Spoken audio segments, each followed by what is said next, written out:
गोपाल कृष्ण भगवान की जय। हरे राम राम राम हरे हरे, हरे कृष्ण कृष्ण कृष्ण हरे हरे, हरे राम राम राम हरे हरे, हरे कृष्ण कृष्ण कृष्ण हरे हरे, हरे राम राम राम हरे हरे, हरे कृष्ण कृष्ण कृष्ण हरे हरे, हरे राम राम राम हरे हरे, हरे कृष्ण कृष्ण कृष्ण हरे हरे। बोला कुंडली कवरदा हरि विठ्ठल श्री ज्ञानदेव तुकाराम, पंढरीनाथ भगवान की जय, माऊली ज्ञानेश्वर महाराज की जय, जगद्गुरु संत तुकाराम महाराज की जय। जय जय रघुवीर समर्थ, वक्रतुंड महाकाय सूर्यकोटी समप्रभ, निर्विघ्नं कुरु मे देव सर्वकार्येषु सर्वदा, सर्वमंगलमांगल्ये शिवे सर्वासाधिके, शरण्ये त्र्यंबके गौरी नारायणी नमोस्तुते। गुरुर्ब्रह्मा गुरुर्विष्णू गुरुर्देवो महेश्वरा, गुरुर्साक्षात् परब्रह्म तस्मै श्री गुरुवे नमः। वसुदेवसुतं देवं कंसचानूरमर्दनं, देवकी परमानंदं कृष्णं वंदे जगद्गुरु।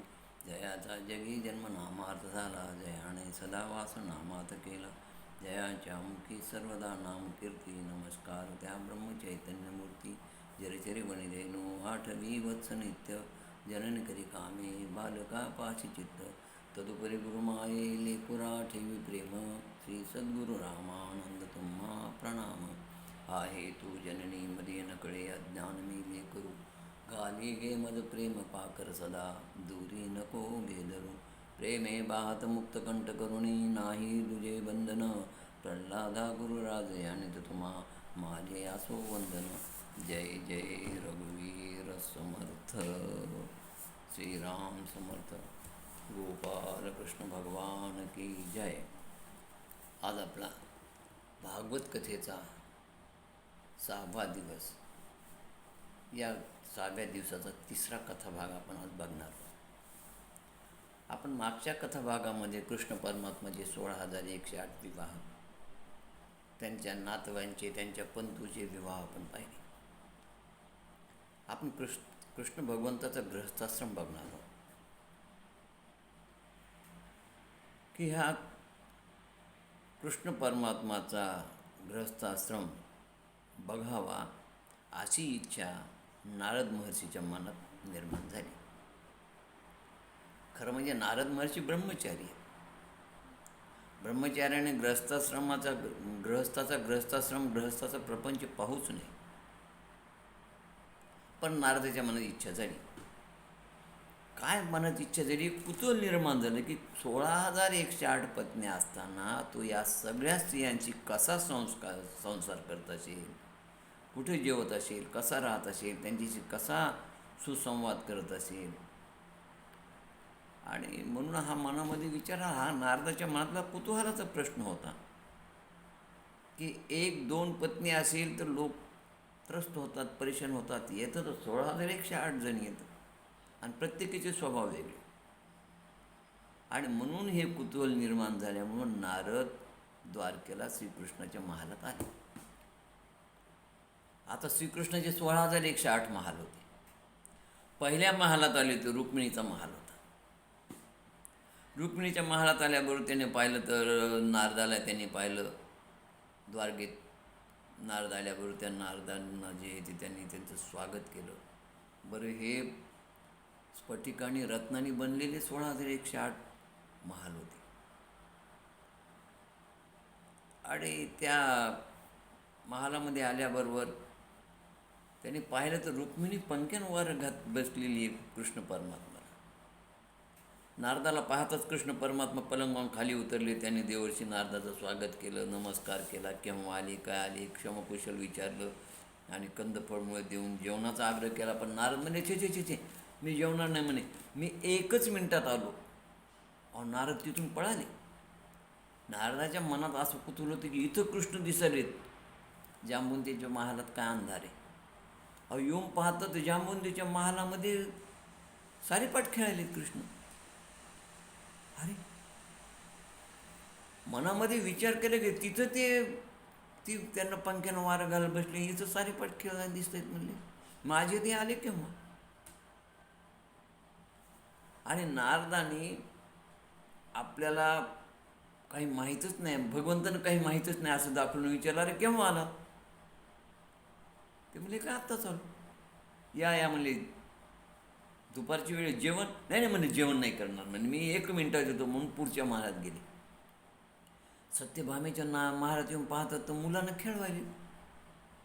आता तो कुतूहल अजूनच वाढत गेले की तोच कृष्ण तिथे बसलेला त्या रुक्मिणीच्या महालात आराम करायला सत्यभामेच्या महालामध्ये पाहिलं तर त्या ठिकाणी तो जांबुंदीच्या महालात सारीपाठ खेळायला आणि सत्यभामाच्या महालात येऊन पाहत तर ते मुलांना खेळवायला दिसले.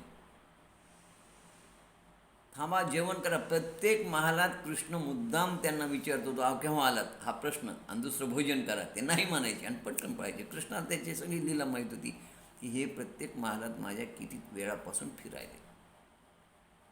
कालिंदीच्या महालात आले. कालिंदीच्या महालात आल्यावर पाहिलं तर भगवंत स्नानाला जाण्याची तयारी करू लागली. तिथून पटकन ते मित्रविंदाच्या महालात आले. तिथं पंचमहायज्ञ चालला होता तोही त्यांनी पाहिला. सत्याच्या महालात आले. सत्याच्या महालात पाहतात तर ब्राह्मणांना भोजन कृष्ण स्वतः वाढायले. बरं आताही तर कृष्ण परमात्मानं तोच प्रश्न विचारला केव्हा आले ते म्हणजे आत्ताच आलो. अरे म्हणले काही भोजन करा म्हणले. हे का ब्रह्मवृंद भोजनाला बसलेले आहेत, जेवण करा. नाही नाही म्हणले माझं जेवण झालं म्हणाले. मी थोडं 1 मिनिटात तुमचं होऊ द्या म्हणाले. भगवंत म्हणाले कृष्ण परमात्मा अरे बेटा किती वेळापासून उपाशी पोटी माझ्या घराघरातून फिरत आहेस. या घरातून त्या घरात, त्या घरातून त्या घरात. अरे बाबा ब्रह्मचार्याला ग्रहस्थाश्रमात लुडबुड करू नये. पण तू लुडबुड करायला आणि प्रत्येक ठिकाणी मला सांगतो मी आलो विचारलं केव्हा आलं म्हणतो आत्ताच आलो. खोटं बोलतो मला. आणि भोजन करा म्हणले पण नाही माझं झालं आहे. अरे केव्हा भोजन केलं तू? उपाशी फिरायलाच आहे बाबा. सत्याच्या महालात आले तिथं गायत्री जप चालला होता. जिकडं पाहावं तिकडे कृष्ण परमात्मा आहे ती चतुर्भुज गोपाळ दिसायला. भद्राच्या महालात आहे तर ढाल तालवारीचा सराव करायला दिसेल कृष्ण परमात्मा. लक्ष्मणाच्या महालात आहे तर वामकुक्षी मस्त पलंगावर झोपलेली दिसली. कुठे त्यांची संध्या चालू आहे, कुठं मौन धारण चालून जप करायलेत, कुठं दान करायलेत, कुठं पुराणाचं वाचन करायलेत, कुठं शास्त्राचं अभ्यास करायलेत. अरे अरे अरे आश्चर्यच वाटलं. जिकडे पाहावं तिकडे कृष्ण परमात्मा. कुठं बलरामाची चर्चा चालू आहे, कुठं मुलांचा अभ्यास घ्यायलेत. कृष्ण एक पण रूप मात्र त्याचे अनेक दिसू लागले. ही सगळी त्याची योग माया आहे. ज्या पुन्हा महालात नारद जाती तर कृष्ण येत दिसतच आणि कृष्ण विचारत होते केव्हा आलात. त्यानं उत्तर द्यावं आत्ता आलो. भोजन कर की नाही म्हणावं. आई कृष्णाची सगळी माया आहे. ती मारणारा माया काय करणार. शेवटी भगवंत म्हणाले नारदा तुझ्या वडिलाला ब्रह्मदेवाला माझी माया कळेल नाही तर तुला काय कळेल. ब्रह्मदेवाने एकदा ह्या माझ्या सगळ्या गोकुळातल्या गोपांना ब्रह्मलोकात झोपवलं आणि खाली मी माझ्यापासून तसेच गोप आणि गायी उत्पन्न केल्यानंतर ब्रह्मदेव परेशान झाले. मग तेव्हा त्यांना माझी खोली कळाली, मी कोणही कळालं. तर ज्या तुझ्या पित्याला माझी माया कळणे तुला काय कळणार आहे. आणि शेवटी नारदाने भगवंताची क्षमा मागितली बघा. आणि नारद म्हणाले देवा माझी एक इच्छा आहे म्हणाली. मला खरंच माया पाहायची माझी इच्छा आहे. ही झाली तुझी स्वतःच्या गृहस्थाश्रमातली माया. कारण तुझे रूप अनेक पाहायला मिळाले. तू एकच पण तुझे रूप अनेक पाहायला मिळाले. ही तुझी माया मोह मला कळली पण मला एखादं खरी माया काय आहे हे अजून आकलन झालं नाही. म्हणून मला माया दाखव बरं देव. भगवंतानं हसण्यावर निरण 2 जण एका नदीच्या जवळ आले. नारद म्हणाले अरे म्हणाले आपलं कृष्ण म्हणाले नारदा मला फार तहान लागली रे. जवळ कुठे पाणी मिळालं पहा. या नदीचं पाणी पिण्याच्या योग्यतेचं नाही रे. खारट पाणी मला गोड पाणी हवं. नारद म्हणे ठीक आहे म्हणे समोर गाव दिसतो. नारदाला समोर गाव दिसलं बघा. ही त्याची लीला सुरू झाली पण माया सुरू झाली. आणि त्या गावामध्ये नारद पाणी आणण्यासाठी एका घरी गेले. दरवाजा वाजवला. एका सुंदर तरुणीनं दार उघडलं. दार उघडलं की त्या तरुणीचं रूप सौंदर्य पाहून पाणी मागायचंच विसरले ते आणि गप्पा मारत बसले. गप्पा मारता मारता सगळा दिवस गेला त्या संभाषणात, पण पाण्याची काही आठवण नाही झाली. परत दुसऱ्या दिवशी तिथं चालले त्या तरुणीशी गप्पा मारत बसली. एक दिवस झाला, 2 दिवस झाले, 3 दिवस झाले. शेवटी त्या मुलीच्या वडिलांनी पाहिलं आणि नारदाला घर जावंच करून घेतलं. 3 मुलं झाले. सासू सासरे वारले. 12 वर्षाचा काळ लोटला. संपत्ती मिळाली, धन दौलत सगळं मिळालं, पत्नी मिळाली, मुलं मिळाली. आणि 12 वर्षाचा काळ लोटला आणि एक दिवस काय झालं, सगळ्या गावाला भयानक पूर आला. सगळं गाव वाहून गेलं. नारदाची पत्नी, मुलं, त्यांनी त्या मुलांना, पत्नीला वाचवण्याचा प्रयत्न केला. पण खांद्यावरचा मुलगा सुटला, पाण्यात गेला. 3 मुलं होती. एका हातात डावीकडे धरलेला मुलगा होता, तोही पाण्यामध्ये वाहून गेला. उजवीकडचा मुलगा वाहून गेला. पत्नी वाहून चालली असताना तो ओरडू लागला, वाचवा वाचवा वाचवा. पण कोण वाचवणार? प्रत्येकाला आपापल्या जीवाचं पडलं होतं. कोणाचं घर चाललं आहे. इतका प्रलय झाला होता की सगळे घर पूर्ण वाहून गेले. आणि त्या पुराच्या लाटेतून नारद किनाऱ्यावर फेकले गेले. किनाऱ्यावर फेकल्या गेल्यावर वाचवा वाचवा म्हणत असताना पाठीमागून कोणतरी हात ठेवला आणि सौम्य स्वरामध्ये कोणीतरी म्हणालं, वत्सा, अरे पाणी कुठे आहे रे? अर्धा तास झाला मी तहानेनं व्याकुळ झालो, तुझी वाट पाहतो. एकदम ते म्हणले, अर्धा तास? हो, 12 वर्ष झाले, 3 मुलं झाले, पत्नी, घरदार सगळं वाहून गेलं. अरे काय बोलतोस हे? म्हणले विष्णू परमात्मा. म्हणले, कुठे तुझी पत्नी, कुठे तुझं घरदार, आणि किती काय काय सांगतो? आणि त्यावेळेस मग नारदाने सांगितलं की देवा, हे सगळं म्हणाले घडलं. अरे त्यावेळेस भगवंत म्हणाले, हे सगळं म्हणाले, हेच तर माझी माया आहे म्हणाले. तुला अजून माझी माया कळायला नाही नारदा. ही पत्नी, हे मुलं बाळ सगळं सगळं तुझं खोटं आहे. ही सगळी तुला माया दाखवली. अशी माया सुदाम देवालाही दाखवली होती. अशा प्रकारे हा सगळा माया आहे. आणि मग नारदाला कळालं की पत्नी, मुलं बाळं, 12 वर्षाचा संसार, घरदार सगळं स्वप्न होतं आहे, सगळं मिथ्या आहे. तसं हे जे तुम्हाला समोर जगत दिसतं, हे जगत देखील मिथ्या आहे, मायावत आहे, लक्षात ठेवा. आणि हेच या कृष्णकथेतून आम्हाला शिकायचं. तसंच त्या 16,108 पत्न्या आणि त्यांची मुलं, ही सगळी मायाच होती कृष्ण परमात्माची. तशी तुमच्यासमोर दिसणारं जगत ही मायाची, फक्त ईश्वर सत्य आहे. आता हिला, या सगळ्या जगताला खोटं का म्हणायचं, मिथ्या का म्हणायचं? कारण ते नष्ट होणार आहे. फक्त परमात्मा एकमेव सत्य, तो टिकणार आहे. म्हणून ब्रह्मसत्य, जगत मिथ्या. त्यानंतर अज्ञानी पौंड्रक राजाने स्वतःला प्रतिवासुदेव म्हणून सगळीकडे तो मिरवत होता. कृष्णासारखीच वेशभूषा करायची आणि स्वतःला खरा कृष्ण मानायचा. पितांबर, मुकुट, शंखचक्र, गदा, मोरपंख, हे सगळं खोटं. अहो, त्यानंतर कृष्णाला निरोप पाठवले, कृष्णा, मी खरा भगवंत आहे, तू खोटा आहेस. कृष्ण परमात्मा म्हणले, खरं खोटं बघायचं का म्हणले तुला? काय म्हणाल तो? की तू तोतया आहेस, मी मात्र खरा आहे. भगवंत म्हणले, तोतया आणि खरा कोण हे म्हणाले, तुला मी माझा एक तडाखा दाखवेल तेव्हा कळेल म्हणले. हां, आणि निरोप पाठवला की तू युद्धाला तयार हो, मी तुला ठार करणार आहे. हा निरोप ऐकलं की तो आपला मित्र हा पौंड्रक काशीराजाच्या राज्यात आला आणि काशीराजाकडे लपून बसला. कृष्णाला कळाले की पौंड्रक काशीराजाकडे गेला. कृष्ण परमात्मानं काशीराजावर हल्ला केला. काशीराजालाही ठार केलं आणि पौंड्रकलाही ठार केलं. दोघांचाही उद्धार झाला. हे होते शिशुपालाचे मित्र. शिशुपाला राग आला. त्यानं ठरवलं की माझ्या मित्राचा बदला मी घेणार आहे. आणि त्यावेळी एक असं कारण घडलं की कृष्ण परमात्माचं एक वैशिष्ट्य होतं बघा.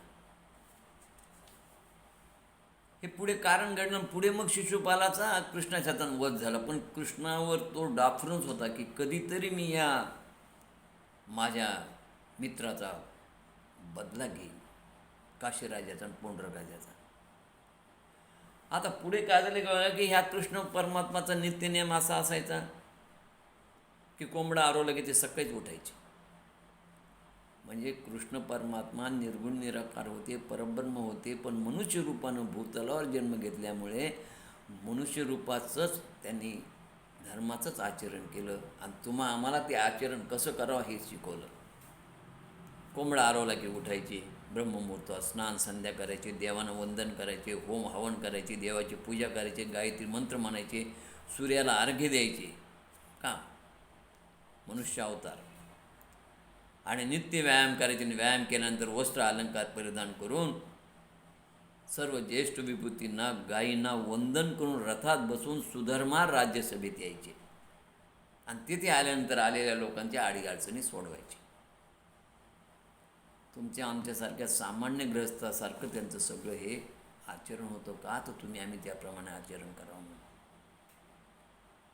फावल्या वेळामध्ये वेदावर चिंतन करायचे. बघा, सुधर्मा राज्यसभेत असताना काय झालं, मध्य प्रदेशातला एक ब्राह्मण आला जरासंधाच्या राज्यातून आणि नारद आले, दोघे बरोबर आले.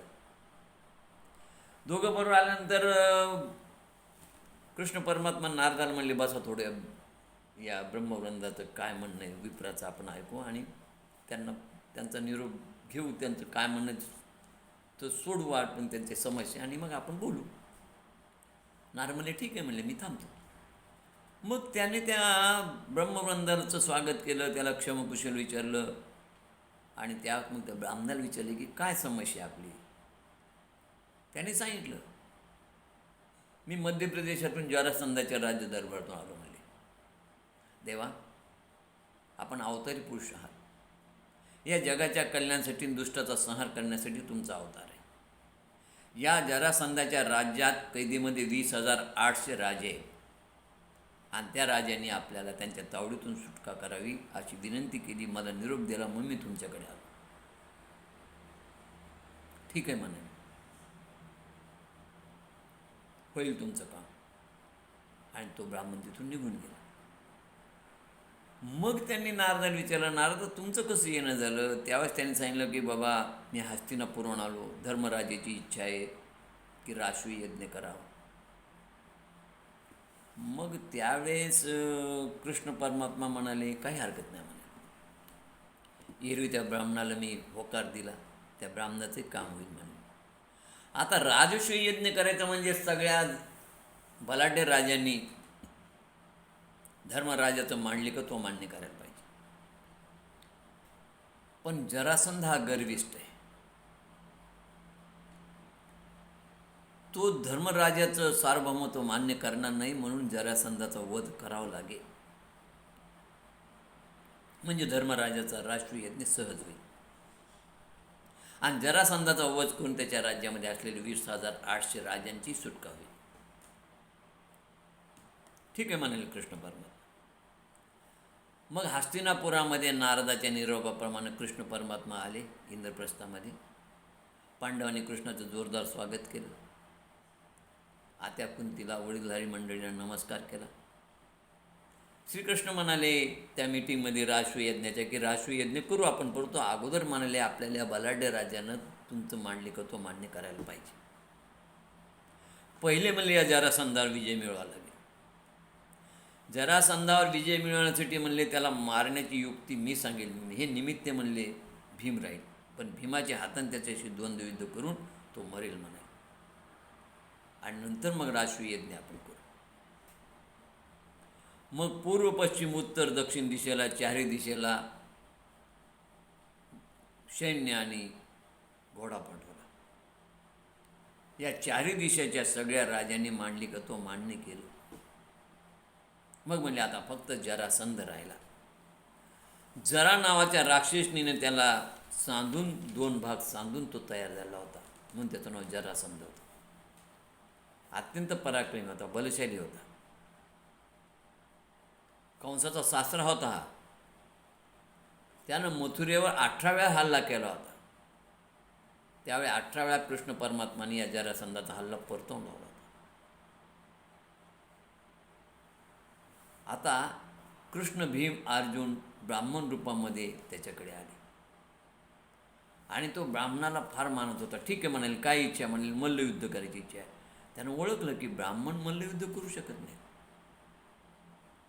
आणि मग तो म्हणाला, हे पा म्हणाले कृष्ण, मी तुम्हा तिघांना ओळखलं म्हणाले. हा अर्जुन आहे, बाण चालवण्याची बोटाशी गुळगुळीत झाली. हा धष्टपुष्ट भीम आहे. हां, याच्याशी मी मल्लयुद्ध करेन, पण अर्जुन तर माझ्या पुढे बच्चा आहे आणि तुझ्या पुढची मी युद्ध करणार नाही, कारण तू काय रणछोड दास आहे, युद्धातून पळून जाणार आहे, पळपुट आहेस म्हणाले. तू एकदा कालयवनाच्या वेळेस पळून गेला होता, म्हणून मी युद्ध करीन तर फक्त भीमाशी. आणि अशा प्रकारे दोघांचं युद्ध सुरू झालं. दिवसभर युद्ध करायचे आणि रात्री मित्रासारखं वागायचे. 28 दिवस युद्ध सुरू झालं. 28व्या दिवशी हा भीम म्हणाला कृष्णाला, अरे कृष्णा, 28 दिवस झाले म्हणजे माझी सहनशीलतेचा अंत पाहू नको रे देवा, माझ्या सगळ्या या हाडांचं चूर्ण झाले, मी गलित गात्र झाले म्हणाले. कधी त्या जरासंधाला मारण्याची युक्ती सांगणारे, तो कधी मारणार आहे? कृष्ण परमात्मा म्हणले, आज तो माझ्याकडे युद्ध करताना लक्ष दे. हा जरासंध बृहद्रथ राजाचा पुत्र होता, त्याला संतती नव्हती. ऋषीने एक फळ दिलं होतं, ते फळ त्याने 2 पत्न्यांना अर्धा अर्ध दिलं. आता अर्धा अर्ध दिल्यानंतर दोन्ही पत्न्यावर त्याचं फार प्रेम होतं. मग काय झालं की त्या दोघी गरदोर राहिल्या आणि त्या 2 फळाचे अर्धे अर्धे भाग झाल्याबरोबर या 2 पत्न्यांना अर्धे अर्धे 2 मुलं झाली. एकाला उजवा डोळा, उजवा हात, उजवा पाय, अर्ध नाक, दुसऱ्याला डावीकडचा डोळा, डावा हात, डावा पाय, 2 बरोबर भाग झाले.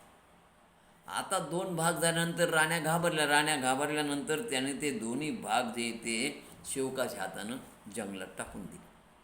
पण जंगलात टाकताना या बृहद्रथ राजानं, हा पुरुकुळातला होता, 2 पत्न्या होत्या, त्या बृहद्रथ राजानं त्याच्यावरती वॉचमॅन आपला सेवक नजर ठेवा म्हणून सांगितल्या. दोन्ही अर्धशकला त्या झाडाखाली पडलेले ते दोन्ही तुकडे एका जरा नावाच्या राक्षसीनं उचलून आपल्या झोपडीत नेले आणि तिनं त्याला सांधलं,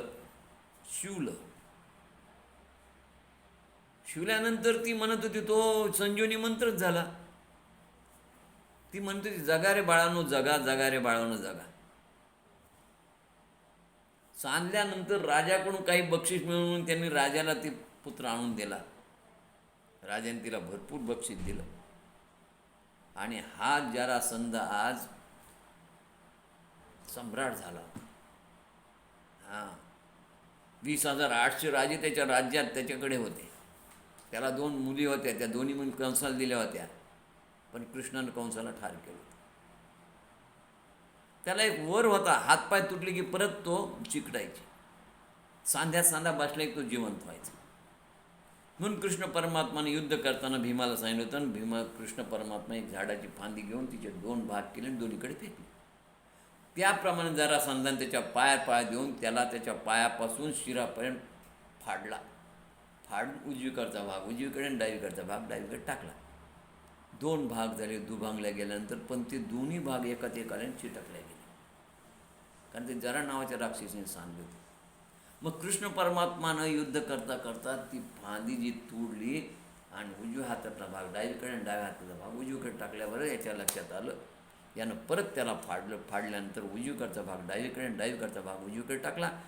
सांध्यात न बसल्यामुळे जरासंध मारला गेला.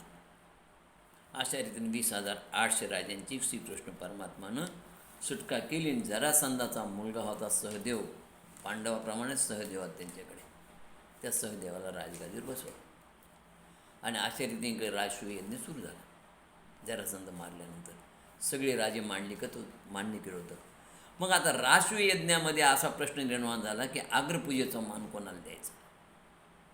आता त्या ठिकाणी अनेक राजे होते, प्रत्येकाने वेगवेगळे नाव सांगितलं, परंतु बरेच जण लोक कृष्ण परमात्माच्या नावावर सहमत होते आणि पुढाकार घेतला होता जरासंधाच्या राजगादीवर बसलेला सहदेव.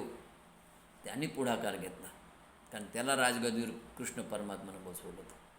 त्याने सांगितलं, परमात्माला अग्रपूजेचा मान द्या, विश्व त्याचंच रूप आहे, यज्ञ त्याचंच रूप आहे, तो ब्रह्म आहे, तो परमात्मा आहे, परमेश्वर आहे, तो ब्रह्मांडाचा नायक आहे, तोच तुमची आमची उत्पत्ती करतो, पालन करतो, स्थिती करतो. अशा कृष्ण परमात्म्याला अग्रपूजेचा मान द्या.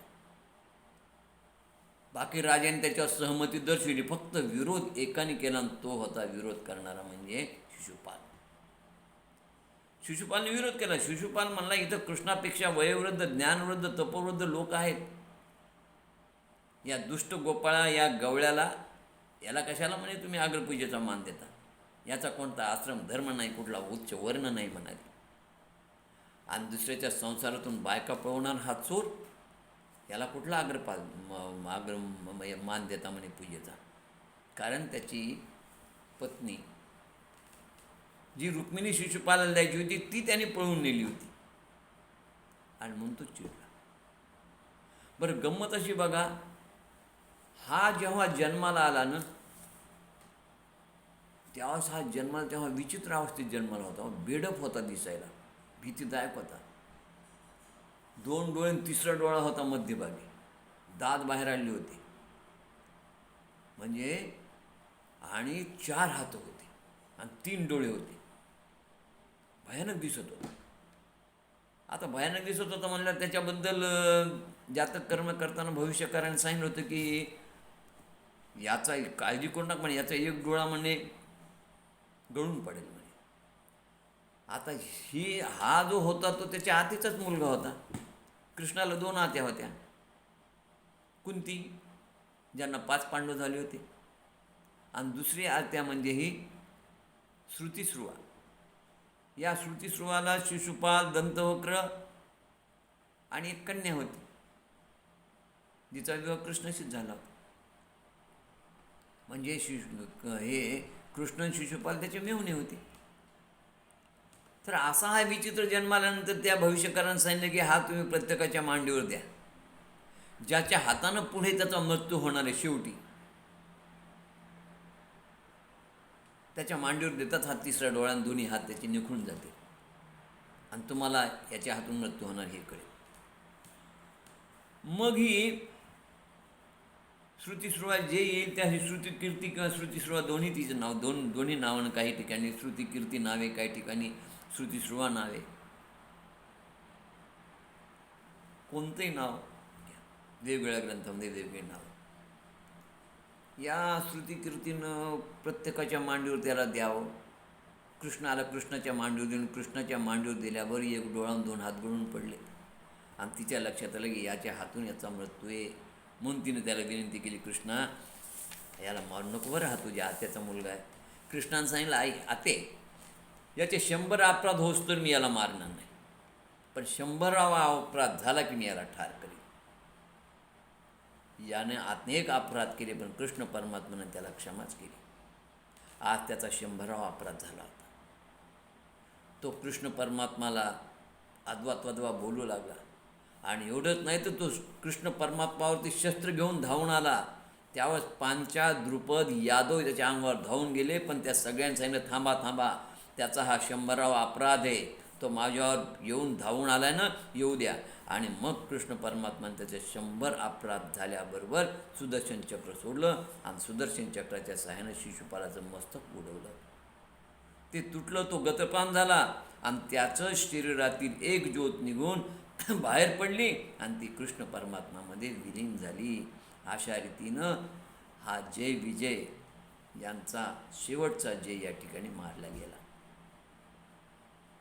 पहिला हिरण्यक्ष होता, नंतर रावण होता, आपलं कुमार, तो जयच होते. आता राहिला तो विजय. हिरण्यकशिपू, कुंभकर्ण, तिसरा विजय जो होता तो म्हणजे दंतवक्र. जेव्हा कृष्ण परमात्मानं याला मारलं ही बातमी करता तो चिडला दंतवक्र. आणि चिडल्यानंतर दंतवक्रानं काय केलं की माझा मित्र पौंड्रक काशीराजे याचा कृष्णानं वध केला आणि माझ्या भावाचा वध केला, म्हणून तो कृष्णावर त्यानं चाल करून आला. चाल करून आल्याबरोबर कृष्ण परमात्म्याच्या त्याने याच्यावर गदा मारली खांद्यावर. कृष्ण परमात्म्यानं गदेचा प्रहार करतात दुसरी गदा कृष्ण परमात्म्यानं त्याला मारल्याबरोबर त्याच्या छातीवर, आधी कृष्ण परमात्मा त्याला गदा मारते, पण त्यानं गुन्हा केल्याबरोबर दंतवक्राची कृष्णाने छाती फोडली. तो रक्त ओकून तिथं गतप्राण झाला. त्याच्याही हृदयातून अंतःकरणातून ज्योत बाहेर पण ती कृष्णामध्ये समाविष्ट झाली. अशा रीतीनं कृष्ण परमात्म्याने जय विजय म्हणजे शिशुपाल दंतवक्र यांचा वध केला. आता असा हा राजसूय यज्ञ हा करताना कृष्ण परमात्मानं एक समिती नेमली होती. त्या समितीमध्ये दुर्योधनाला कोषाध्यक्ष केलं होतं. आता दुर्योधनाला कोषाध्यक्ष केल्याबरोबर बाकी सगळे म्हणू लागले, अरे अरे कृष्णा, दुर्योधनाला कशाला कोषाध्यक्ष केलं रे बाबा, भीम वगैरे म्हणू लागले. कृष्ण परमात्मा म्हणले काही फरक पडत नाही म्हणाले. हे पण म्हणले, लक्षात ठेवा, कोणतंही कार्य व्यवस्थित होण्यासाठी अगोदर दुर्जनाला वंदन केलं पाहिजे. दुर्जनम प्रथम वंदे, आणि त्याला मोठेपणा दिलं पाहिजे. आणि म्हणून याला मोठेपणा दिला, मोठेपणा देऊन त्याला कोषाध्यक्ष बनवलं. हां, आणि भगवंत भीमाला धर्मराजाला म्हणाले पण की तो सगळी तिजोरी साफ करील. कृष्ण परमात्मा म्हणजे काळजी करू नका, त्याच्या हातावर पद्मचिन्ह आहे. हे अंगठ्यावर असतं बघा, आणि ज्याच्या हातावर पद्मचिन्ह असतंय तो जेवढा पैसा खर्च करील त्याच्या दुप्पट पैसा तिजोरीत जमा होत असतो. करू द्या म्हणजे. ज्याच्या हातावर शंख असेल जेमतेम पैसा असतो. आणि म्हणून आर्थिक परिस्थिती सदैव त्याची साधन असल्यावर त्याचा नेहमी शंखच चालतो. पण ज्याच्या हातात चक्र आहे त्याच्या हातात मात्र मुबलक पैसा असतो. सुजलाम सुफलाम अवस्था असते त्याची. तो धनपती कुबेरासारखाच असतो. तर मग याच्या हातावर पद्म म्हणून काळजी करू नका. पद्म म्हणल्यानंतर मग काय पाहायचं, ब्रह्मवंदारे ब्रह्मवंद म्हणले. महाराज म्हणले एक 5,000 रुपये द्या म्हणले यज्ञाच्या वस्तू वगैरे. 5,000 काय मागता म्हणजे 15,000 घेऊन जा. 3 पट दिले. 15,000 नेले की 30,000 तिजोरी जमा झाली. पैशाची कमी पडली नाही. अशा रीतीनं उत्तम रीतीनं हा राजसूय पार पडला. राजसूयज्ञामध्ये मग ते मय राजानं जे राजवाडा बांधून दिला, तिथं त्या याची फजिती झाली दुर्योधनाची. मग ती द्रौपदी हसली. द्रौपदी हसल्यानंतर द्रौपदी म्हणले, आंधळ्याचे मुलं आंधळेच असतात. पाणी म्हणून तो पाणी समजून तो तिथं पडला. आणि अशा रीतीनं मग तिथून मग महाभारताचं युद्ध झालं बघा. आणि मग या महाभारताच्या युद्धामध्ये देखील सगळे मारले गेले आणि पांडवांना, धर्मराजांना विजय प्राप्त झाला. आणि विजय प्राप्त झाल्यानंतर मग परीक्षित राजा झाला. आणि परीक्षित राजा झाल्यानंतर परीक्षिताला ही संपूर्ण कथा श्रीमद भागवताची शुकाचार्य सांगत आहेत बघा. अशा प्रकारे मग या कथेमध्ये शेवटी सगळे दुष्ट मारले गेले. कृष्ण परमात्मानं भूमीचा भुभार हलका केला होता. आणि जे दुष्ट राजे होते त्या दुष्टांचा संहार करण्यासाठी, धर्माचं रक्षण करण्यासाठी कृष्ण परमात्मा या भूतलावर अवतरले आणि उत्तम रीतीने त्यानं धर्माचं रक्षण केलं. अशा रीतीने हा संपूर्ण कथाभाग श्रीमद भागवतामध्ये आहे. परीक्षिती म्हणाला, मला बलराम आणि श्रीकृष्णाची बहीण, माझी आजी सुभद्रा आणि माझे आजोबा अर्जुन यांचा विवाह कसा झाला तो मला सांगा. शुकाचार्य सांगू लागले, म्हणले, अर्जुन एकदा तीर्थयात्रेच्या निमित्तानं पृथ्वीवर पर्यटन करीत असताना, अर्जुन तीर्थयात्रेत असताना त्याने एक बातमी ऐकली की वसुदेवाची मुलगी बलराम आणि श्रीकृष्णाची बहीण सुभद्रा ती दुर्योधनाला द्यायची म्हणतात बलराम दादा, आणि सुभद्रेचा विवाह दुर्योधनाबरोबर होणार, ही बातमी अर्जुनाला कळाली. पण मात्र सुभद्रेची इच्छा नव्हती दुर्योधनाची विवाह करावा. आणि मग तेव्हा काय झालं की याने ठरलं अर्जुनानं की आपण संन्याच्या रूपात जाऊ. आपण आता यात्रेत आहोत, संन्यासाच्या रूपात जाऊन तिथून आपण त्या सुभद्रेचं अपहरण करू. आणि मग काय, त्यानं बलरामाला फसवण्यासाठी त्रिदंडी संन्यासाचा वेश धारण केला आणि तो द्वारकेत आला. द्वारकेत आल्यानंतर 4 महिने चातुर्मासाच्या निमित्तानं तो द्वारकेत राहिला. आणि सगळे द्वारकावासी भुलले बघा या संन्यासाला. स्वतः बलराम दादाही भुलले. बलराम दादा तर नित्य नेमान त्या संन्यासाकडे यायचे, संन्यासाबरोबर उपासना चालायची. सगळ्या गावामध्ये संन्यासाचं कौतुक होऊ लागलं. पण कृष्ण परमात्माला हा संन्यासी माहीत होता. आणि कृष्ण परमात्माची संन्यासीची गुपित बैठकही व्हायची. कृष्ण परमात्माच त्या संन्यासाला साथ देत होता. कृष्णाला माहीत होता अर्जुन म्हणून. पण बलराम दादाला त्याची कल्पना नव्हती. त्याचा हा कपटी वेश बलराम दादाला कळलाच नाही. आणि मग द्वारकावासियांनाही कळला नाही. सारा गाव त्या महाराजांच्या नादी लागला. चातुर्मास करण्यासाठी यतीच्या नादी लागलेला गाव यतीचा सत्कार करू लागले. आणि बलराम दादाने यतीचा सत्कार ठेवला. यतीला भोजनाला बोलावलं. ती प्रभावित झाली होती. आणि अशा रीतीने जेवायला येऊन त्याचा सत्कार करायला ठरवला. श्रीकृष्ण परमात्माला सगळं माहीत होतं. श्रीकृष्ण परमात्मा यतीला चांगलं ओळखून होते. आणि ते नाटक यशस्वी करण्यामध्ये कृष्णाचाच हात होता. जेवायला घरी आलेल्या अर्जुन रूपी यतीनं सुभद्रेला पाहिलं. सुभद्रेने प्रथमच तरुण अशा सुंदर यतीला पाहिल्याबरोबर ती मोहित झाली. यती रूपात अर्जुन चातुर्मास करण्यास आला आणि हे तिला कळालं गौडबंगाल एका दासीकडनं. मग त्या सुंदर त्या पिळदार यतीला पाहून सुभद्रेचं मन त्याच्याकडे आकर्षित झालं आणि ती त्याच्या सौंदर्याला पाहून मोहित झाली. अर्जुनालाही सुभद्रा आवडली. मग भोजनाला वाढताना ती त्याच्याकडे अधूनमधून लज्जायुक्त नेत्र कटाक्षानं पाहायची, मंद मंद हास्य करायची. भोजनानंतर बलराम दादाने यतीचा सत्कार केला. पण यतीचं सत्कारात लक्ष नव्हतं. यतीचं मन त्या सुभद्रेमध्ये गुंतलेलं होतं. ते सतत तिच्याकडे पाहत होतं आणि सुभद्रेचं मनही यतीमध्ये गुंतलं होतं. अशा रीतीने तो तिला पळून नेण्याचा विचार करत होता की कशी संधी मिळेल, मी हिला कसा पळवून नेऊ. शेवटी यतीनं कृष्ण परमात्माच्या मतीनं आणि देवकी वसुदेवाच्या अनुमतीनं जे ते आणि सुभद्रेला हे कळालं होतं की हा यती म्हणजे अर्जुन आहे आणि हा आपल्या स्वप्नातला राजकुमार हे तिनं माहीत होतं. तो आपल्याला पळवून न्यायला आले हे तिला कळालं होतं. मग त्यांनी एक योजना आखली कृष्ण परमात्मानं की गावात एक मोठ्या यात्रेचं आयोजन करण्यात आलं होतं आणि त्यानिमित्तानं सगळ्यांनी बसून आपण रथातून देवदर्शनाला जाऊ असं कृष्णानं जाहीर केलं.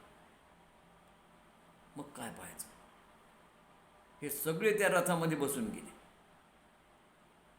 आणि अर्जुन तिथं आला. सगळे देवदर्शनासाठी त्या रथातून उतरल्याबरोबर अर्जुन त्या रथात चढला आणि सुभद्रा त्या रथामध्ये पटकन आली आणि सुभद्रेसह घेऊन अर्जुन तोच रथ घेऊन अर्जुन पळाला. रथ त्यांचाच होता, सुभद्रेचाच होता. ठरलेल्या नियोजनाप्रमाणे सुभद्रा त्या रथात येऊन बसली. देवदर्शनाला जाऊन ती पटकन आली. आल्यावर रथात बसली आणि अर्जुनानं रथ पळवला. सगळीकडे त्याचा विरोध केला आणि अशा रीतीनं अर्जुनानं तिचं हरण केलं. सर्व यादव आक्रोश करू लागले. अर्जुनानं सुभद्रेला पळवलं होतं.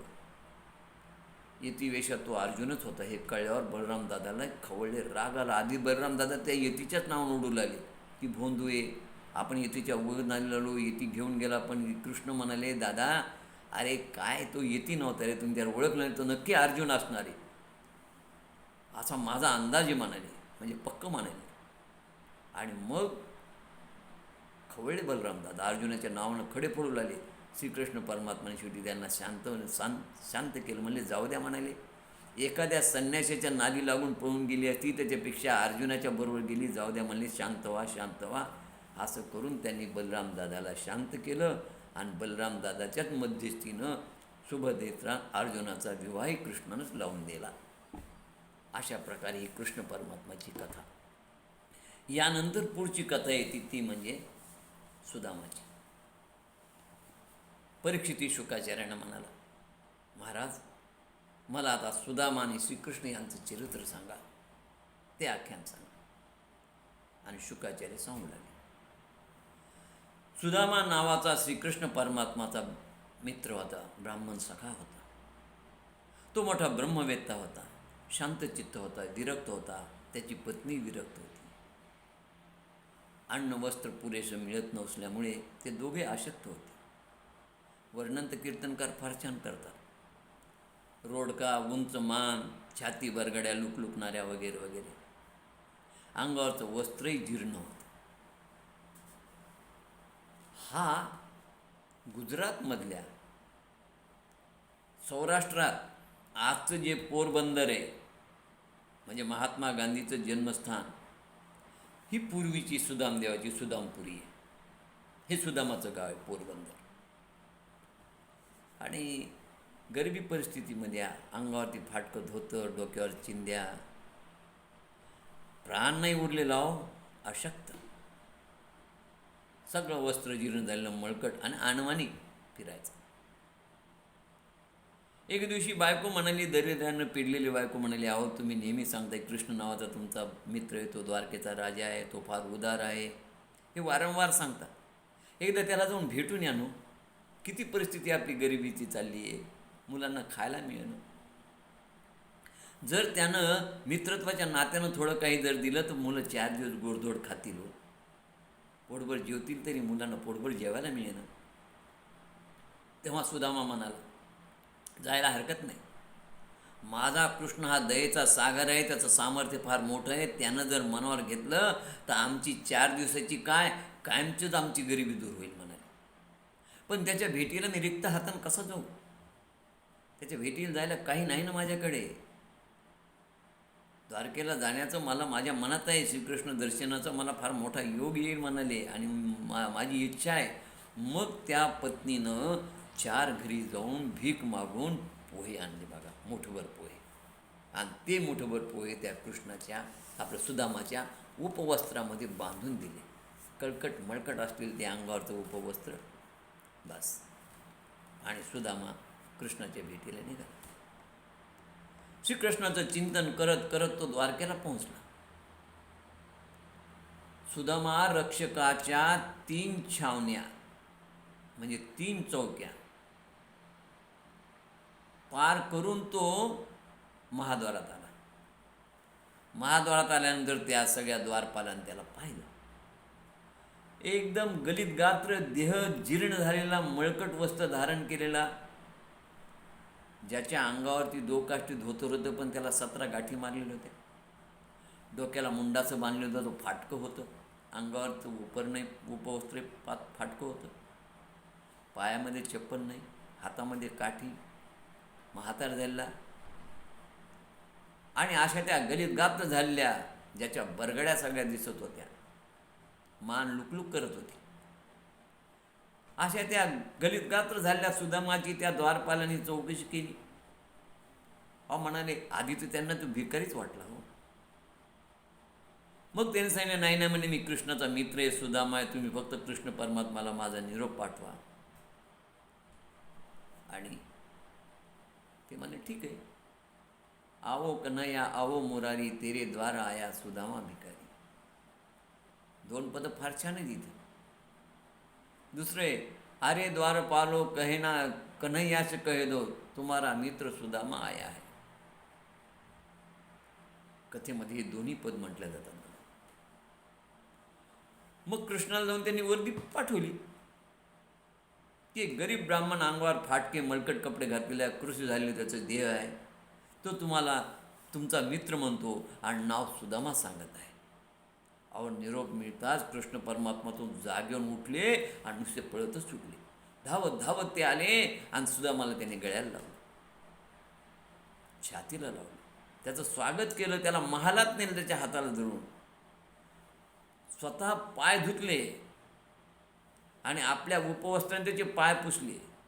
त्याच्या पायाला केशर, चंदन, गेरू लावला, नवीन वस्त्रदान केलं, नवीन वस्त्र दिलं, सुगंधी फुलाची माळ त्याच्या गळ्यात घातली आणि सर्व राण्यांनी श्रीकृष्णासह सुदामाचा सत्कार केला.